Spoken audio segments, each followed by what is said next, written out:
This is Money Moves on VSiN, the sports betting network.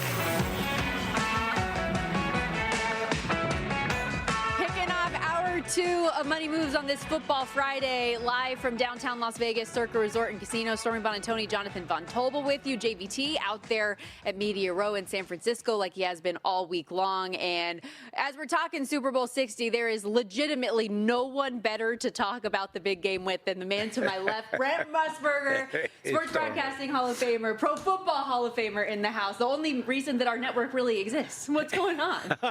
Stormy, how are you? JVT, where are you hanging out over there? Are you in Santa Clara, San Jose, San Francisco, the Golden Gate Bridge? What's going on? Where's the hotel? We are deep in the heart of downtown San Francisco. That's where I've been stalking around and getting my steps in out here. So we're out here, but the teams are out in San Jose. That's where opening day was. Some of them are playing and practicing in Palo Alto. And then, of course, stadiums out there in Santa Clara. So this has been pretty spread out, Brent. Stormy, bring the bowl back to Las Vegas. I agree. This is where it belongs. You're not going to get dissension out of me. We were talking with Mike Palm earlier on the program. He wanted to do a 3-city rotation with New Orleans, Miami, and Vegas. All good cities. I would add Los Angeles. I think you have to go to SoFi. I just think I have heard good reaction on the bowl they have had there. I think they're there next year back at SoFi. I think 29 is open, and that's when they should come back to Vegas.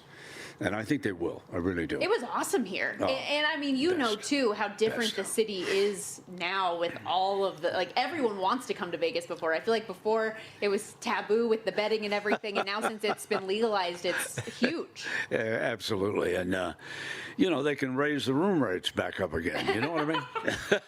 I see, by the way, you've got the Patriots hat on. So you're ready to go. This is it. Mattress Mac, you know.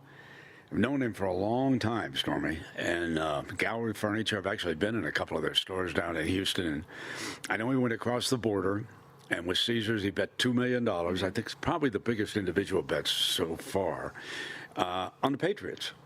And if you buy it, had to start at $4,000 worth of furniture, and my lovely wife, Arlene, deserving of a new mattress.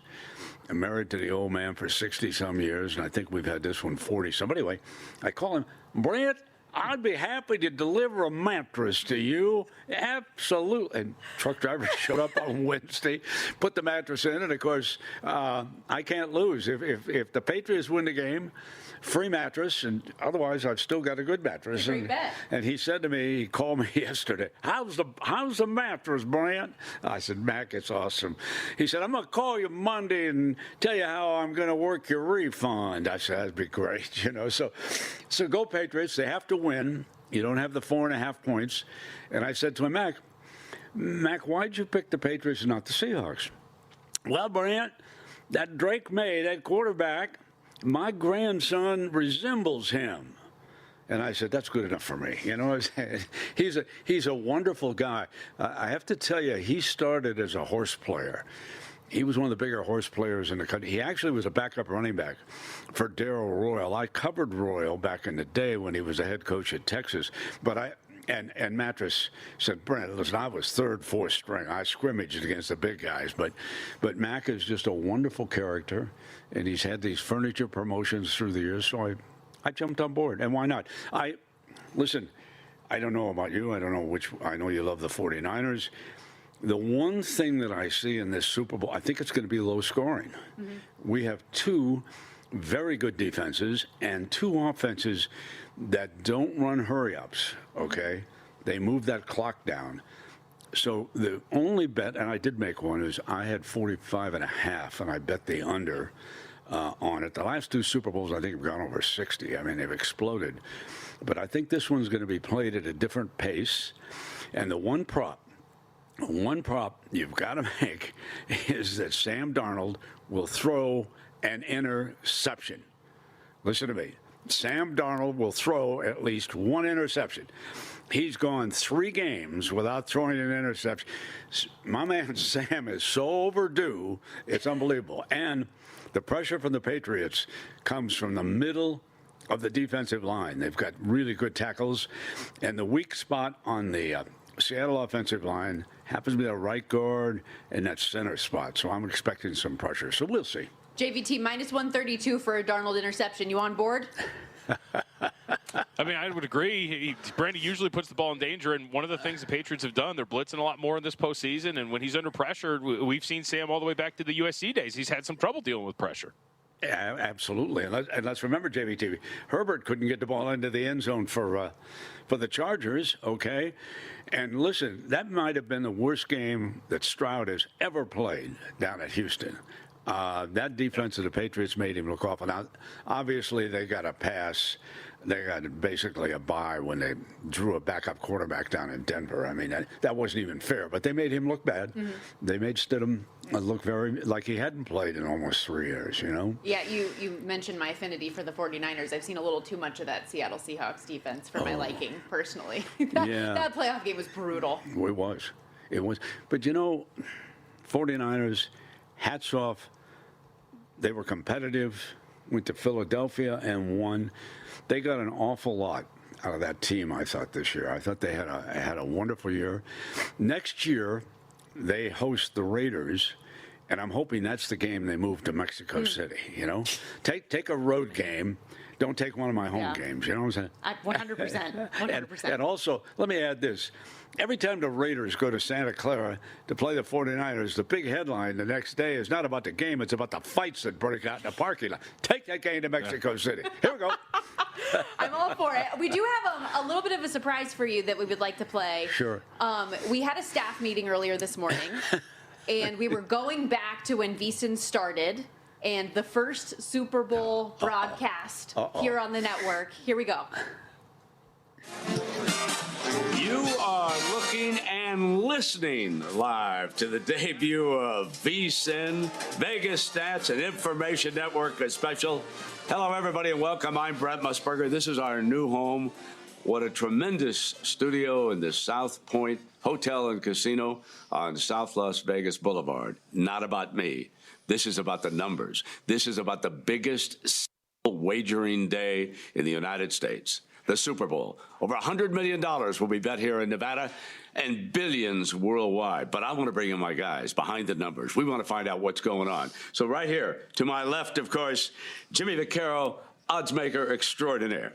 Next to him, Vinny Magliulo, Vice President of Gone Gaming here at South Point. And I'm going to be bringing in my buddy over here, Daryl. Look. You look how sharp he's dressed. Best dressed by far of any of us, okay? He's also the only one of this cast who actually played in a Super Bowl with the Indianapolis Colts.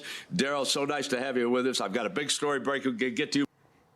And Brett, I don't know if you remember this too. JVT was producing that show. I was just about to say, JVT was my first producer. I wish I could say I taught him everything, but he was pretty smart when he was. JVT is great. He did a great job, and now one of the leading talents here. And, you know, he's still aces on the NBA. Whenever I want to know somebody, I go to JVT. He knows a lot more about it than I do. Yeah, I appreciate it. Yeah, I was telling Stormy, you know, you didn't see me there, but a fresher-faced 26-year-old behind the glass.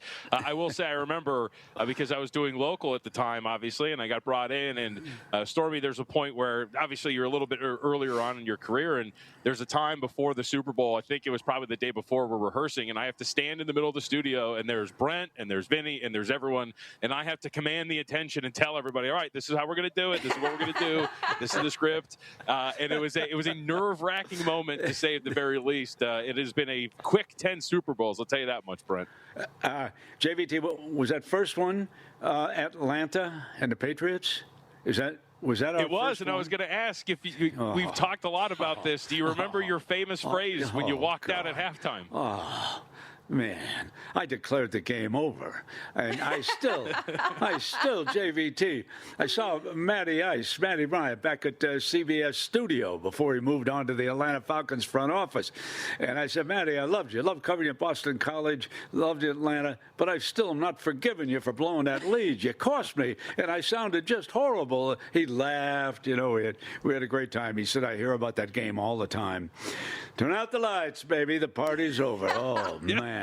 Don Meredith, why'd you teach me that line, for crying out loud? Come on, my man. Yesterday was the 9-year anniversary of the game, so we were talking about that yesterday. And Falcons +3 has still got to be just the worst Super Bowl beat of all time. All time. Also, your guy Shanahan was calling plays for the Falcons, okay? Yep. And Jones catches a ball, JVT remembers, on the sideline when they had one of their leads late. All they had to do was run the ball and kick a field goal, and they didn't. They stopped the clock by throwing the ball, and Matty still remembers it. He said, that was a mistake on our part. We should have run the football.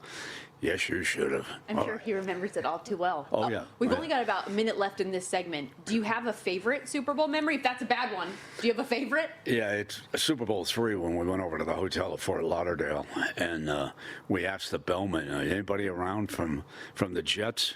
And they were an 18, 19-point dog. He said, yeah, Joe Namath's out back by the swimming pool. And we go out there, and he's signing autographs, a famous picture there. Ray Sons, he's next to me in the sweater. That's Cy Burek with the newspaper over his head. He passed away. He was from Dayton. Chuck Heaton from the Cleveland Plain Dealer is off to right. And look at Joe. This is Saturday. This is Saturday. You couldn't get within 2 miles of a team's hotel. So it's the only picture that I ever ask an athlete to autograph. And I've got Joe's signature on the one I've got. I can't imagine like Patrick Mahomes or somebody out at the pool the Saturday before the Super Bowl and having it's just crazy. That photo is unbelievable. And of course the classic guarantee that the Jets were going to win coming out of that. Brent, you're unbelievable. Thanks, Thank you so much for sparing your time. We appreciate Always great. it. JVT, Go be Pats. good over there in San Francisco, buddy. We'll be right back. Thanks, Brent. on Money Good to see you. The legend, Brent Musburger.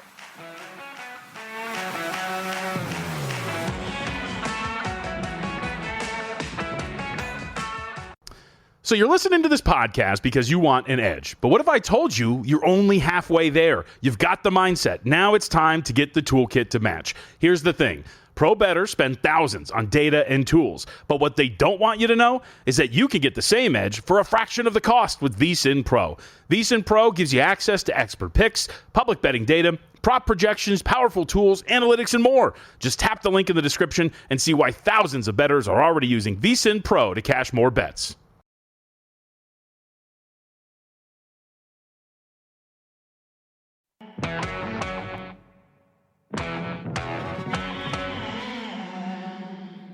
You're watching Money Moves here on VSiN, the Sports Betting Network.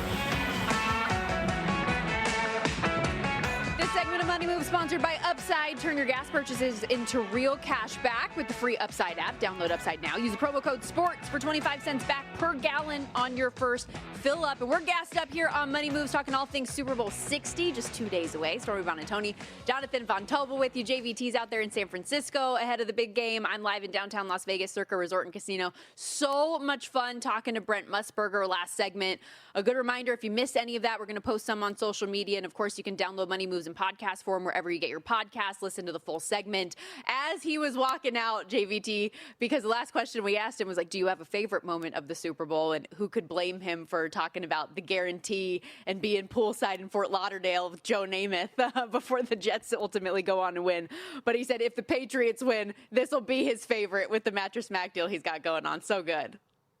It really is an incredible picture, just considering what I'm going through out here when it comes to just talking to normal. Like, these aren't even athletes that are in the Super Bowl. These are just athletes that are here, you know, with different things, all that kind of stuff. The people that they're surrounded by, the way the whole dynamic is now, you can't breathe on one of these guys without somebody coming up to you. You can't talk to them directly. Some of them are nice and will allow you to conversate with them, but others, I mean, Stormy, it's like 10 people all around them fending you off or not even. It's wild. And, of course, you deal with some of this, too. And I'm sure you're starting to see more of it in college as well. That is a crazy picture given the security and everything that goes on around the Super Bowl nowadays. You have to go through multiple, like 3 people to coordinate an interview with some of these people. And to think that Brent and this crew of reporters just rolls up to the hotel and asks if any players are around. And of all players, the bellman tells you the starting quarterback for the Jets is by the pool if you want to go see if he'll talk to you. And I mean, Brent said like he talked to them for like 45 minutes out there too. So I'll give you an example, too. So Barry Sanders was on Radio Row this morning, and the Detroit Free Press was actually right next to us in terms of the setup. And so he goes to talk to the writer there for an interview. And he's got a group of about 6 people all around him, publicist assistant, all the, right, the people that he's hawking a, whatever sort of thing he was there for. And there's a guy. And as Barry Sanders gets up and somebody just approaches him and says, hey, can I take a picture? No, get him out. He's got to go. We got to go. Just scream. It's wild to watch that this morning and then to talk to Brent here and to see this picture. It is crazy.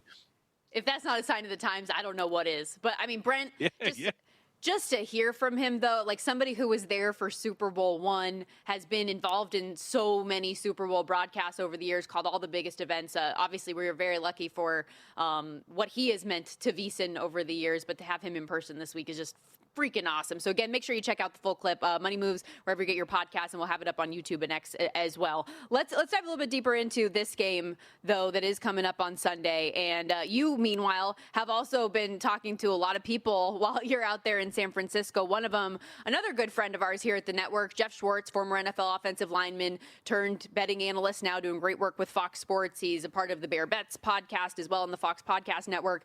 I think talking O-line is huge for this game in particular because of what we know with the Patriots' left side of their line. And there's been so many questions about Will Campbell and how the left side of that line, tackle and guard, is going to get attacked by the Seattle Seahawks. And Jeff gave some great commentary and insight to you as to why that might be and what it could mean for game day. Really, I mean, Will came back from injury, hasn't been the same player, right? He was playing better before injury, and it's hard when you're a young player to take that time off and figure, like you're playing well, you get hurt, and when you come back, like, are you 100%? Are you, and you're just out of rhythm, like you've not done that in your career before. Plus, again, it's a long year. That rookie wall is a real thing, and this year, so like, think about, I talk about this a lot. Like, you start your last season in college football in August, right?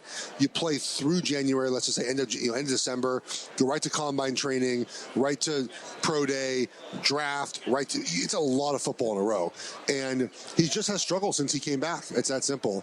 And, Seattle, it's just a lot like, they don't have individually incredible pass. They rush well as a team together. And if you're able to get that pocket collapse, especially with only 4 guys, that helps Seattle a lot. It feels very simple handicap. You're like, yeah, Seattle's just better everywhere. Yeah. It's better everywhere. Like, it sounds too easy to say that, but it's that simple. They're just better everywhere. And if I tell you that an offensive line of the caliber of New England's in a Super Bowl, you pick against them every time. I think because there's 2 weeks, I feel like when the matchup happens Sunday night, everyone's like, Seattle. And then you wait this long. Like, I don't know, New England, man, I like that 4.5. I'm like, I don't. Nothing's changed, right? The matchup has not changed at all. And New England's offensive line is a huge problem in this game. Yeah, JVT, I think Seattle's defensive line against that front could be the biggest advantage they have all game.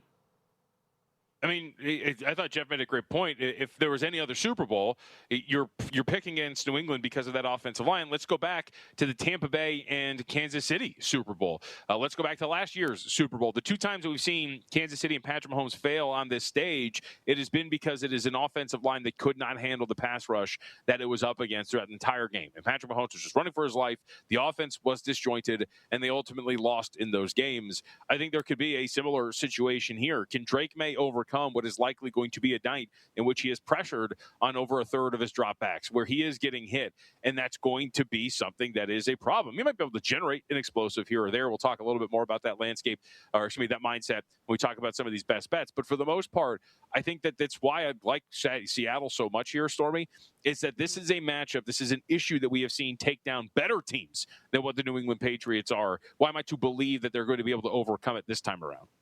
And it has cost Drake May in the postseason, even though they've had these wins, still 15 sacks, 6 fumbles, 3 of those lost. It has been uphill sledding for him at that position because of the offensive line. And we've got more opinions, by the way, all over the website at vsin.com right now. Our Super Bowl betting guide still out there and available right now as we head into Super Bowl 60. We've got a big game 60 deal to match right now up at vsin.com. You go to vsin.com/subscribe. You get $60 off your VSiN Pro annual subscription. So you get access to everything that we do here. The guide, obviously a part of that. You can also get the guide a la carte right now for just $19.99. So come join us. Get on board. This is the best week possible to get involved.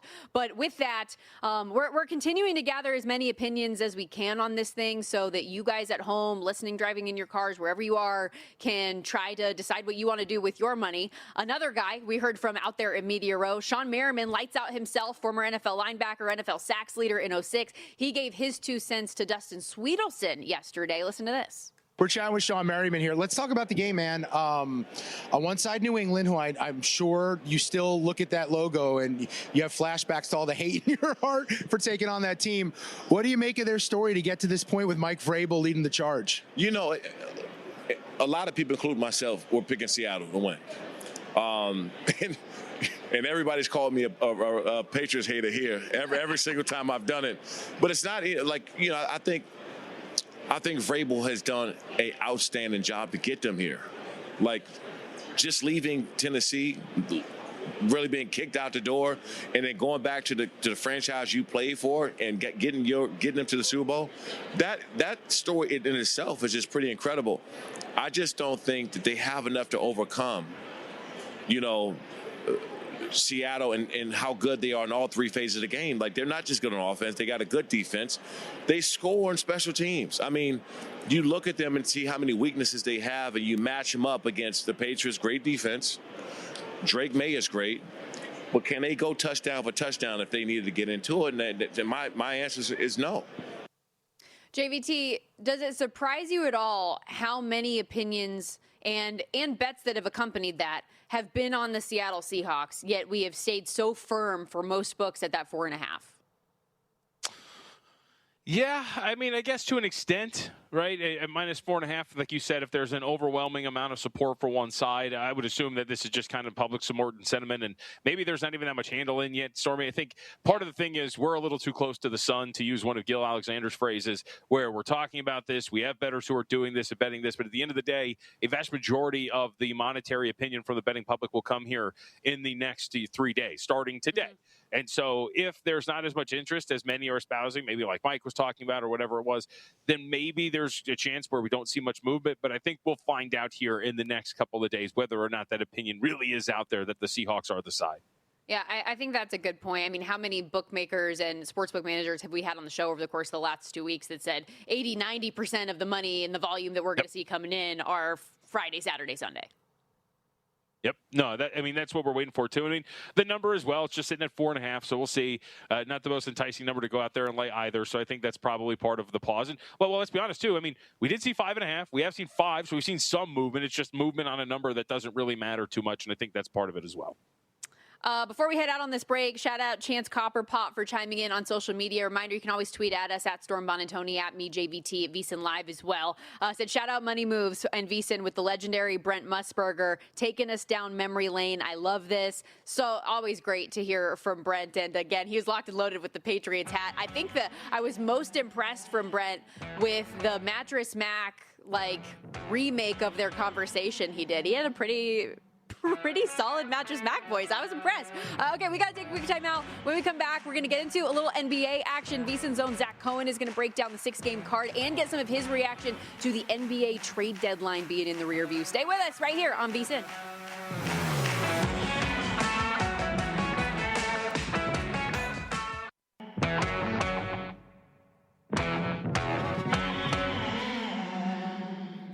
You're watching Money Moves here on VSiN, the Sports Betting Network. Well, yes, we are heavy Super Bowl talk today on a Football Friday. There are still, believe it or not, other sports in action as we welcome you back to Money Moves. Stormy Bonantoni, Jonathan Von Tobel with you. Going to dive in to the NBA card, some NBA trade deadline reaction as well with VSiN's own Zach Cohen, who joins us here on the Progressive Guest Line, VSiN senior editor, also host of the Hardwood Handicappers pod. Episode for today already out now. Zach, I guess with that in mind, though, did you get involved in any of the cross-sport parlay action stuff with the NBA, or did you stay away from all that? I stayed away from it. That's JVT's lane. I know that he's doing some NBA, NFL stuff. I don't like to get involved. I don't have a lot for the Super Bowl. I just have the Pats plus 4.5. trying to stay off of it because I don't have a really strong feeling of how it's going to go. I'm really on New England just because of the overwhelming support for Seattle. I feel like it can't possibly be that easy. And I do think the Patriots are a little underrated because I think that like this run has been difficult, but I don't want to erase what they've done over the course of the entire season. But really, really light card for me for Super Bowl Sunday. All right. You can. That's fine. We'll move on. But you can go to the website, by the way. Go to vsin.com. Zach's been writing up almost everything, even though it's a light card for him. Adam have done a great job of the website, and of course we have the Super Bowl guide, which Stormy alluded to. You can check out and get. All right, association tonight. Let's get the bets out of the way before we get to some of the big picture stuff, because people want to know what to wager on. The Miami Heat. What do we expect from them today? They have, I think, everybody available on the injury report the last time I looked. I saw everybody available but Hero, but I do think this is a spot that's going to be pretty favorable for them because they have not played in 2 days. This is a third game in 4 nights for Boston, and I do think there's going to be a collective exhale for this Heat team after having not made a trade for Giannis Antetokounmpo or Ja Morant. I think that was kind of the talk over the last few weeks, is that Miami would at least do something. Now these players know their future, and I do think this is a spot where they can keep things close against the Celtics. I think that both of these teams want to get out and run. It's going to be a game that comes down to who's making more shots, but I do think that Miami can kind of go shot for shot with them in a bit of a shootout, and I just kind of think it's going to be a game that the Celtics probably win, but I don't know if they do it by 7 or more, so I got this at 7.5. I'd still play it at 6. Okay, this is actually a game that, JVT has slowly been getting me more into the NBA, and I've been trying to do some plays of my own, and I was looking at how big a favorite they were with a third game in 4 days, and maybe that could be an opportunity. So I might end up joining you with that, Zach, even though it is a little bit of a lower number. Meanwhile, for as much praise as we have been heaping on the Charlotte Hornets for the win streak they have been on, the New York Knicks are on a pretty darn good one as well, covering in all 8 of their most recent wins. They are a 3.5-point dog today. What's the latest on the injury report with them in Detroit? Yeah, so when I did the show this morning, Harvard Handicappers, and when I wrote this up, I did not know that Karl-Anthony Towns would potentially be missing this game. So I grabbed New York at a pretty bad number. I have New York on the money line at -115. It does look like I said Towns is going to be out. I believe OG Anunoby could also miss this game. He's questionable, but I still think New York will be the right side if Jalen Duren doesn't play. So keep an eye on the injury report. If closer to tip he gets ruled out, I would still jump on the Knicks, especially if you're getting points. I mean, you just said it. This has been one of the hottest teams in the league over the last couple of weeks. Over the last 8 games, they're actually leading the league in both offensive rating and defensive rating, and their numbers in this recent stretch would be the best in the league over the course of the entire season. So they've been playing really, really well, and I do think this is a tough spot for the Pistons coming off a game last night. It's a third game in 4 nights for both teams, but New York was at least off last night. So I think they're going to be the better team and the healthier team heading into this one, but let's just see what happens with Duren. Duren left last night's game with some right knee soreness. I'd be surprised if he's out there, but if he is, then I would stay away. If he's not, I'd play the Knicks. All right, let's go to an interesting matchup. I was talking to Stormy about this earlier. Indiana, small road favorite against the Milwaukee Bucks. No Zubac, obviously, just had a child after the trade deadline. We won't see him yet. But what do we make of this situation for the Pacers? Do we have a side, or do you like something from a player prop perspective? I do have a player prop. By the way, I saw a great tweet that was like, Zubac is going to be on a 3-month paternity leave now that he had a baby because the Pacers need to be losing games the rest of the season. But I have Ryan Rollins to go over 25.5 points and assists tonight. That's something that I've just been going to pretty much every time Giannis is out. This is a guy that really can put up big numbers when he's given a pretty big on-ball role. It has kind of gone away a little bit when Kevin Porter Jr. has been in the lineup, but last time he played with Kevin Porter Jr., his usage rate was actually a bit higher. So I just kind of think we're going to see Milwaukee roll the ball out to Rollins, who is a very important piece of their future. If they're going to try to find a way to keep Giannis around, the development of Rollins is huge. And this is a guy that's going up against a Pacers team that is really bad defending the rim, bad defending pick and roll ball handlers, and also just pretty much lousy overall defensively. So I do think that Rollins is going to have, a pretty good game offensively in this one. And that is mostly going to be done as a scorer, but I do think he's going to have 5 or 6 assists. VSiN senior editor, NBA analyst, joining us here on the Progressive Guest Line, Zach Cohen. In terms of some more big picture stuff, obviously the NBA trade deadline comes and goes yesterday. The biggest news that Giannis Antetokounmpo doesn't get moved, but a lot of other teams making some roster decisions. Anything in particular that really surprised or maybe impressed you enough to warrant a bet? I actually do think with Giannis sticking around, you know, the in-season over for the Bucks is pretty intriguing to me.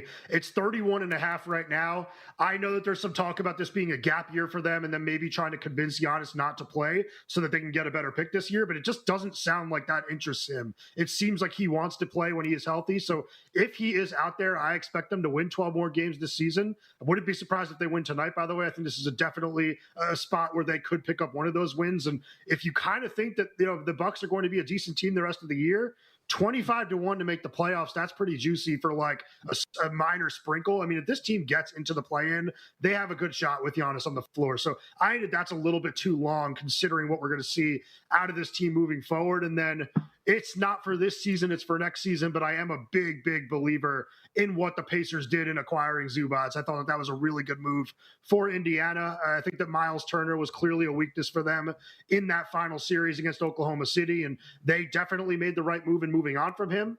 And I do think that they made the right move in going out and acquiring Zubac, who I believe JVT could back this up. One of the best defensive players in the league, also a great finisher around the rim, and overall an elite rebounder. I just think he brings a lot more to that center position than Turner did. Yeah, I would agree with all of that. You're not going to have a center if you're Indiana averaging less than 5 rebounds in an NBA Finals. So that's for sure if Zubac is on the floor, and that's exactly what happened with them with Turner a season ago. So post-trade deadline now, I mean, some of these other moves, Zach, we always talk about this. I think we brought it up on the last Harvard Handicappers, which is, hey, every trade deadline we come on and we ask you or somebody else, so what do we bet?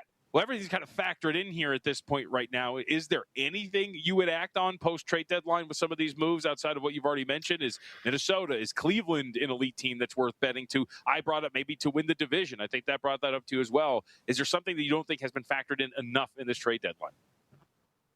Yeah, I mean, the two you just gave out are two of the ones that I definitely think have changed. I think that Cleveland is the team to beat in the Eastern Conference with James Harden in the mix now, so I would be looking at them even at the shorter number. Like, I just kind of think that they are the best team in the Eastern Conference at the moment. I really do like the Pistons. I really like the Knicks, but I have a feeling this Cavaliers team, which was already starting to turn things on before making the deal, is only going to be a heck of a lot better now that you bring Harden in for a player that was not even playing. And then the Timberwolves are an interesting one because I feel like the general consensus is that the trade deadline was a failure for them because I think they were linked to Giannis Antetokounmpo. They were linked to Kobe White. Those are bigger names than the guy that they actually got in Ayo Dosunmu.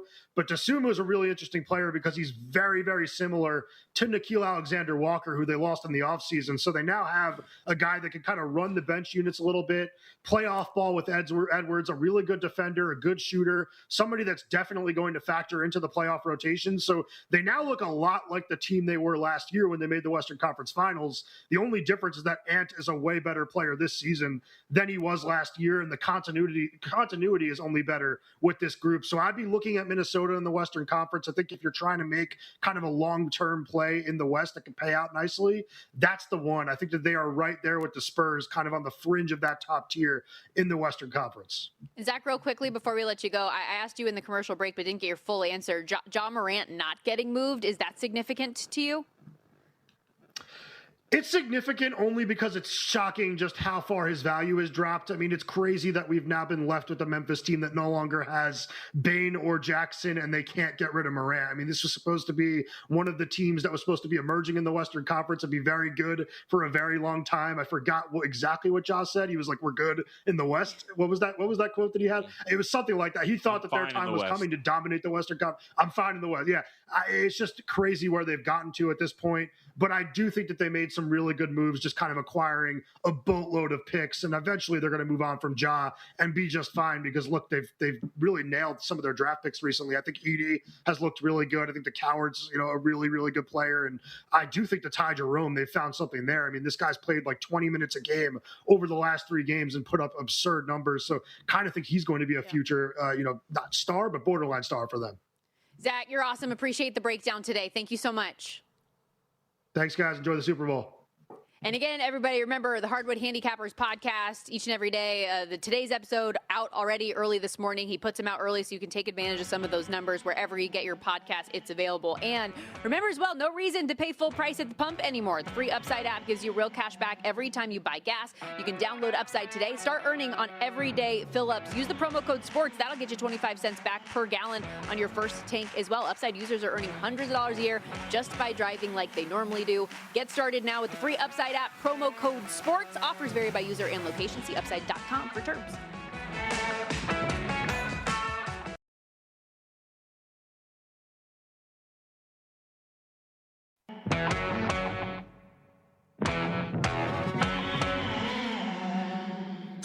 You're watching Money Moves here on VSiN, the sports betting network.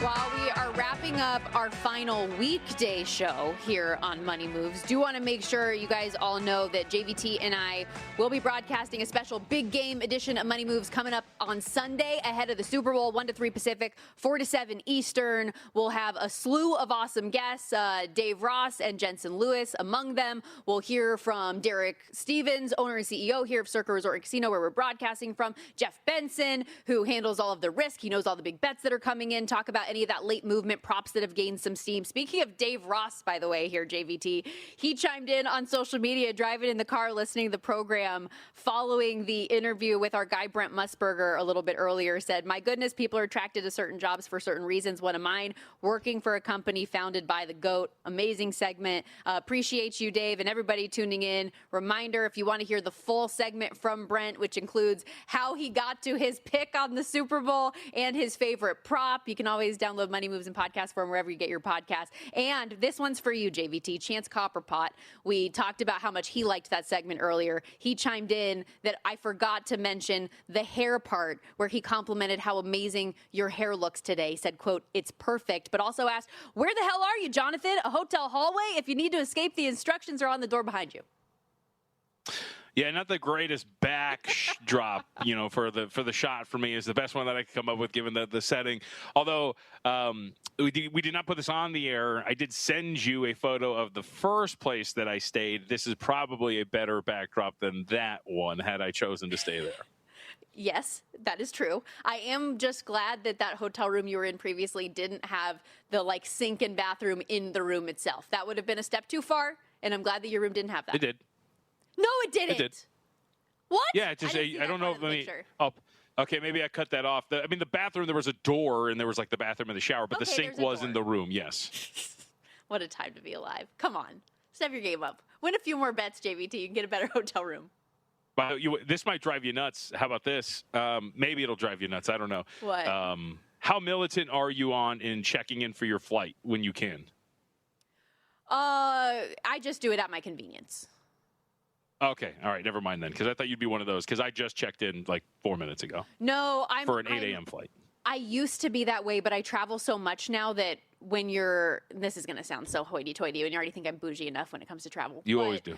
I'm high up in a lot of the rewards programs, so a lot of them will automatically check you in on your own, or they give you priority, so you're no matter what, you're in a certain boarding group. You know what I'm saying? You know what my favorite thing is about you? My favorite thing is you just provide the material yourself. Right. You just knock it out of the park every single time. So yes, listen. I know exactly what you're saying, Stormy. I know what it's like to be in these elite boarding groups. I know exactly. It's a very relatable thing. You just got to get out more. You didn't make me laugh the other day because you took Southwest out there to San Francisco, and you're like, I'm with the peasants in group 2, making fun of me, which is just rude.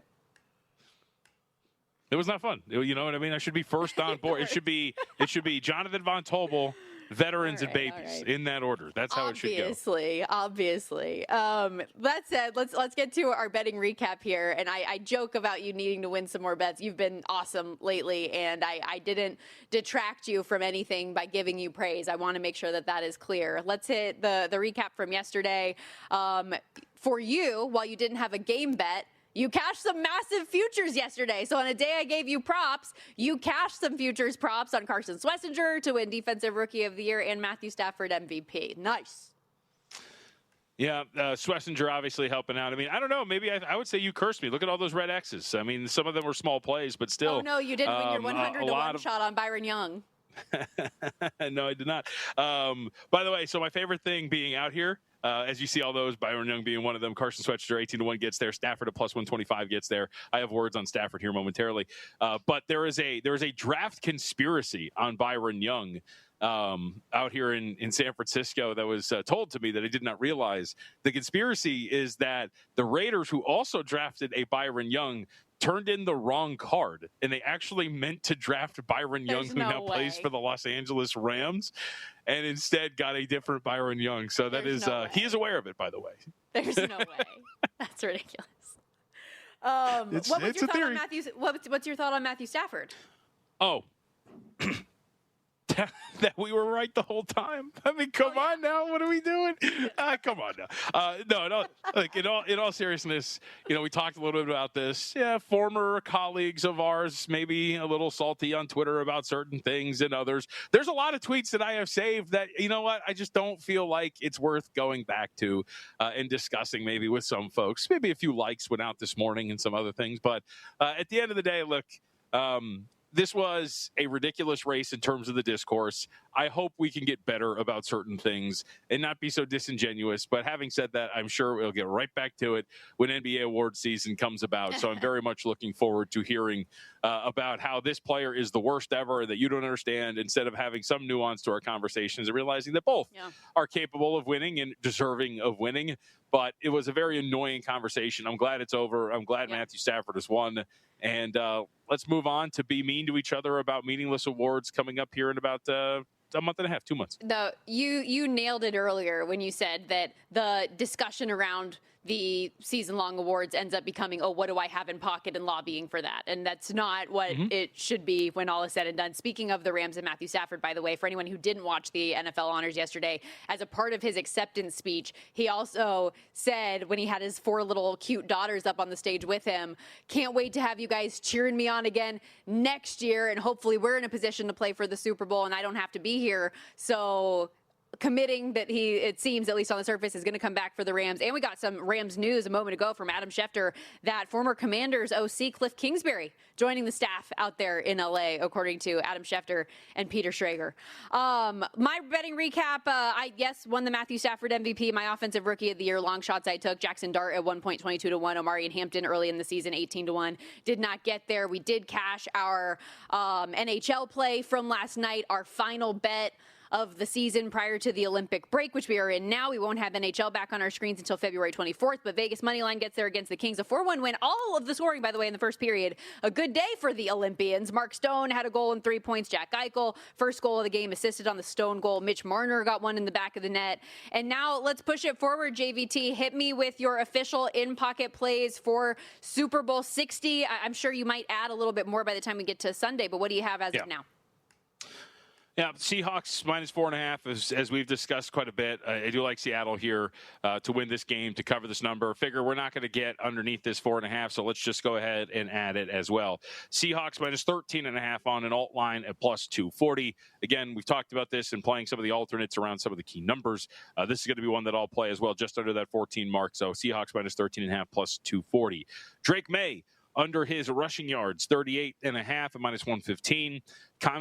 We talked about this mindset for the Seattle Seahawks all these 2 weeks. You can't let Drake May beat you with his legs. I think that's going to be something that they're going to be very hyper-focused on not allowing to happen, containing him on these key third downs, not allowing the scrambles to happen.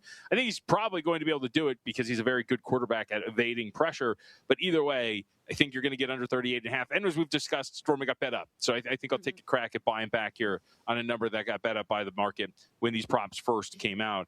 Mac Hollins over 15.5 longest reception. I'm going to steal this from somebody, but I like that our colleague Scott Seidenberg, I'm going to piggyback on him here, going around and looking at some of the big long receptions that have been out there for Hollins. A lot of them coming when Drake May breaks contain, when he scrambles, he can find them downfield. We saw one in the AFC Championship game. I think it makes some sense that if May can't avoid some of the pressure that is thrown at him, we get a big reception there from Hollins to go over that number. And then Travion Henderson, longest rush. We'll see if he gets the ball. We'll see if he's actually going to be out there, but he is dangerous that he is going to be able to break it. So let's go. Travion Henderson, longest rush at 5 to 1. No, longest rush of the game, by the way. Okay. We are like-minded on Seattle. Obviously, we've been talking about it throughout the course of the week. I laid the 4.5. The alt numbers at 7.5, at 13.5 as well. I just feel like I don't want to overthink it. And the more I go through this game, I see advantage after advantage on the Seattle side of this thing. And whereas the opposing offenses that the Patriots have faced so far in the postseason haven't been able to capitalize on some of those miscues and turnovers, the Seattle offense is capable. So give me all of the numbers and alts on this Seattle team, even though the Patriots haven't lost a more than one score game all season long. George Holani over 10.5 receiving yards, stepping in for the injured Zach Charbonnet behind Kenneth Walker. We talked earlier about how he actually ran just one fewer route than Kenneth Walker in that last game, had 3 catches on 4 targets. I think he's going to continue to be the recipient of those targets. So give me over the 10.5 receiving yards, and threw a little tiny bet on Kenneth Walker to score the first touchdown, just knowing how much Seattle has scored first throughout the course of the season, 14 of their 19 games.